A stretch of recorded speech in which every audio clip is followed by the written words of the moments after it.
তোমার বাড়িওয়ালা ছেলে রাফসানকে আর ওর সাথে তোমার সম্পর্ক কি? হ্যাঁ বাড়িগুলো সেখানে হয়েছে। তোমাকে কিছুক্ষণ আগে নামাই দিয়ে গেলাম না, আমাকে তোমার বাসার সামনে আটকাইছে, আমাকে বলে ও তোমার বয়ফ্রেন্ড। তোর সমস্যা কি? কি সমস্যা? তুই হৃদয়কে থ্রেট দিছিস কেন? সমস্যা আছে জলে, কি চলে? আমার জলে। তুই হৃদয়ের কাছে সরি বলবি, হৃদয়কে সরি বলবি। ওকে, একটা শর্ট, শেয়ার গেটে নামাইতে পারবো না, তোমার দিকে তাকাইতে পারবো না। আরে তুই তুই করা বন্ধ করে তো, আমারে তুমি বলবো আর তুই বলবো। তুই হৃদয় তুই।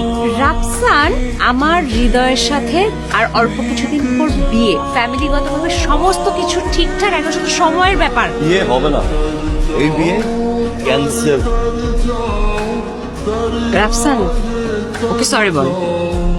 ওকে সরি। আচ্ছা আমাদের নেক্সট ফ্রাইডেতে বিয়ে।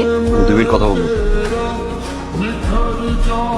নেক্সট ফ্রাইডে বিয়ে মানে? নেক্সট ফ্রাইডে তোমার বিয়ে, ওর সাথে না, আমার সাথে।